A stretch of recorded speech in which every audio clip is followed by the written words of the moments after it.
The date is March 29, 1987. The Pontiac Silverdome in Pontiac, Michigan, pulses with an electricity palpable enough to power a metropolis. Over 93,000 souls are packed into this colossal arena, all eagerly awaiting the grand spectacle of WrestleMania III. The air is thick with anticipation, a tangible hum of collective excitement. But for all the matchups on the card, one contest stands poised to transcend mere sports entertainment and become a timeless masterpiece. A hush, then a roar erupts as the Intercontinental Heavyweight Champion, Macho Man Randy Savage, makes his way to the ring. His vibrant robes and unbridled intensity, a stark contrast to the measured, almost serene entrance of his challenger. Then, to a deafening ovation, a figure emerges, embodying grace and precision: Ricky the Dragon Steamboat. His entrance is less about bombast and more about an undeniable aura of focused power. He is the quintessential babyface, a paragon of virtue in a world of exaggerated personalities. What unfolds next is not merely a wrestling match, it is a symphony of storytelling and athletic prowess. For nearly 15 minutes, Steamboat and Savage weave a tapestry of high spots, near falls, and breathtaking reversals. Steamboat's every move is crisp, every chop resonates, every high-flying maneuver executed with an almost surgical precision. This isn't brawling, this is art. This is a clinic in professional wrestling, a masterclass in how two performers, working in perfect concert, can elevate a contest beyond the realm of sport into pure, unadulterated drama. As Savage hoisted him for a scoop slam, Steamboat reversed momentum, trapping him in a small package for the stunning 3 count and the Intercontinental crown. It's a cathartic moment, a triumph of purity over perceived arrogance. This match, a benchmark for technical mastery, cemented Ricky Steamboat's legacy as one of the finest in-ring technicians of his generation, a standard-bearer for what sports entertainment could truly be. Yet, as the adulation rained down upon him, as he stood atop the wrestling world, a quiet irony was already beginning to unfurl. This very image of the clean-cut hero, the unwavering family man, the epitome of integrity, the qualities that made him so universally beloved, would, in a cruel twist of fate, ultimately prove to be his undoing within the World Wrestling Federation. The man who was too pure for the Federation would discover that his inherent goodness, his principled stance, came with a hidden cost, a price Ricky Steamboat would soon pay in full. Richard Henry Blood began his journey in the regional territories that forged legends. Born in 1953, his athleticism, particularly in amateur wrestling, laid the foundation for his impeccable in-ring style. After starting in the American Wrestling Association, he moved to Championship Wrestling from Florida, where promoter Eddie Graham aptly named him Ricky Steamboat, a heroic moniker for a natural babyface. It was in Jim Crockett Promotions from 1977 to 1985 that Steamboat truly blossomed. As a protege of Wahoo McDaniel, his quiet charisma resonated with audiences. Early feuds with Ric Flair, culminating in a television title win, propelled him into the spotlight.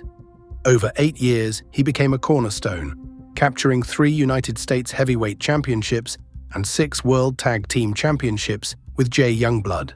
Despite this success, creative differences with Dusty Rhodes led him to seek new opportunities. In 1985, Vince McMahon's World Wrestling Federation was rapidly expanding. Steamboat, a performer of unparalleled talent, was a prime target.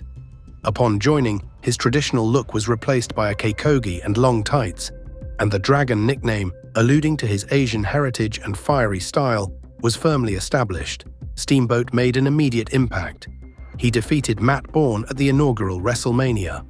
His first major storyline pitted him against Don Muraco and Mr. Fuji. In a shocking televised moment, Muraco and Fuji used Steamboat's own black belt to hang him from the top rope, a brutal visual that solidified Steamboat as a valiant victim in the eyes of the fans.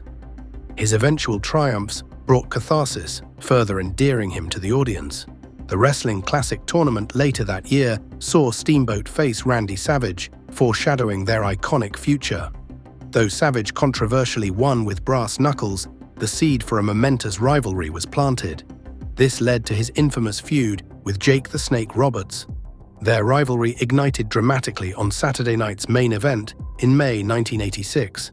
Roberts delivered a brutal DDT to Steamboat, directly onto the unforgiving concrete floor outside the ring. Not a staged bump, but a legitimate knockout. The chilling sound, described by Roberts as like a watermelon bursting, underscored the brutality. This act cemented Roberts as a vile villain and amplified the audience's sympathy for Steamboat. Next came their snake pit match at the big event in Toronto, which Steamboat, despite Roberts' dominance, won. The feud culminated on Saturday night's main event, when Steamboat famously brought out his own Komodo Dragon to scare Roberts and his snake Damien from the ring, a classic Federation spectacle solidifying his heroic persona. As 1986 closed, Steamboat's ascent continued. On Superstars, he squared off against Randy Savage for the Intercontinental Heavyweight Championship. Though he lost by countout, Savage's post-match assault with the ring bell, injuring Steamboat's larynx, laid the groundwork for one of wrestling's most celebrated rivalries. Steamboat's dramatic return on Saturday night's main event, preventing Savage from a similar assault on George Steele, built immense anticipation for their inevitable clash. This meticulously crafted storyline, combined with their genuine in-ring chemistry, set the stage for their iconic encounter at WrestleMania III. His victory over Savage, securing the Intercontinental Championship, was the pinnacle of his initial Federation run. It was a match widely hailed as a masterpiece, earning Match of the Year honors. Steamboat had reached the summit, poised for a lengthy reign as a cornerstone champion. He was the perfect antithesis to the more cartoonish, larger-than-life characters. His appeal lay in his authenticity, his technical prowess, and his unwavering commitment to being a righteous hero. He was the ideal standard-bearer for the Intercontinental title, a championship then considered the workers' title in the Federation. Yet, immediately after this triumph, the first crack in Steamboat's Federation foundation appeared, directly attributable to his clean, family-first ethos. Just weeks after winning the title, Steamboat approached Vince McMahon with a request that would forever alter his Federation destiny. He asked for time off. His wife, Bonnie, was expecting their first son, Richard Jr., and Steamboat, a devoted family man, wanted to be present. For a company demanding constant touring and unwavering commitment from its champions, this request was anathema to McMahon's vision. The Federation thrived on momentum, and pulling a champion from television, especially after a WrestleMania main event caliber match, was a grave interruption. McMahon had envisioned a long, prosperous reign for Steamboat. His request for time off, no matter how profoundly personal, was perceived as a betrayal of commitment, a lack of prioritization for the business above all else. The consequences were swift and severe. Ricky Steamboat lost his Intercontinental Championship to the Honky Tonk Man on an edition of Superstars. This wasn't just a title change, it was a clear signal of punishment. Honky Tonk Man, then a comedic heel, was not typically positioned for a serious championship run. Putting the belt on him sent an unmistakable message. Steamboat was being de-emphasized. His son was born a month later, a personal victory, but a professional setback he'd struggled to recover from in the Federation. When Steamboat returned for the Survivor Series in November 1987, the landscape had shifted. While he was part of the WrestleMania IV tournament for the vacant World Heavyweight Championship, his push was noticeably curtailed. Federation management, particularly McMahon, remained bitter about his impromptu sabbatical. Steamboat himself implied he was being subtly punished for one-upping the Hogan-Andre main event at WrestleMania III. He was no longer given meaningful feuds.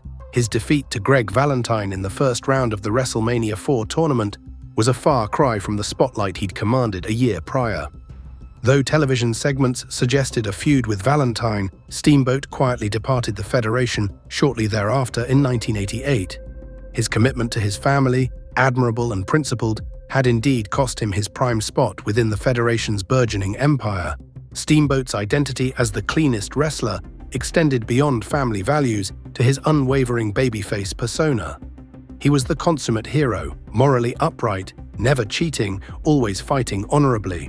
While immensely popular, this presented a challenge in McMahon's increasingly dynamic and character-driven company.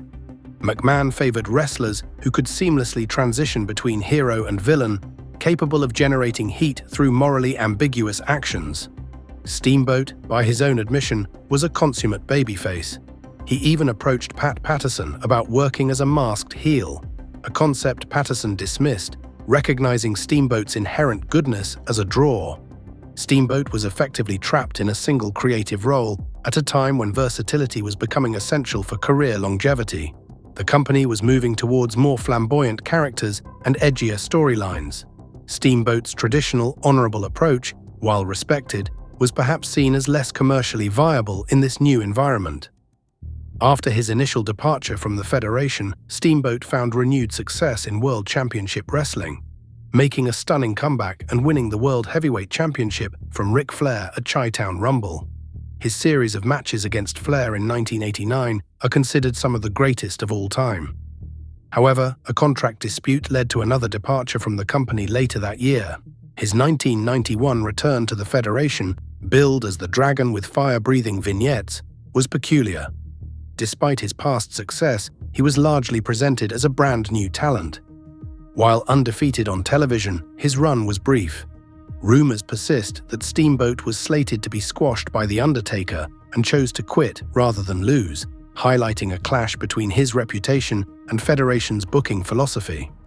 Steamboat returned to WCW in late 1991, enjoying another successful tenure, including multiple tag team and television championship reigns. He was involved in critically acclaimed matches and even captured the United States Heavyweight Championship in 1994. However, a back injury forced him to relinquish the title, and he was infamously fired by Eric Bischoff via Federal Express package while injured. After 1994, Ricky Steamboat stepped out of the spotlight but remained influential, helping launch TNA, appearing in Ring of Honor, and later returning to WWE as a producer and legend. A standout match with Chris Jericho at WrestleMania 25 was a rare late-career highlight. A serious brain injury in 2010 ended any major in-ring plans, though he briefly returned in 2022 at age 69. Ricky the Dragon Steamboat's unmatched skill and integrity earned him universal respect. But in Vince McMahon's World Wrestling Federation of the 1980s, where adaptability and spectacle reigned, his unwavering virtue became his downfall. In a world built on moral ambiguity, Steamboat's purity made him unforgettable, but ultimately cost him the prime of his career in the company that had made him famous.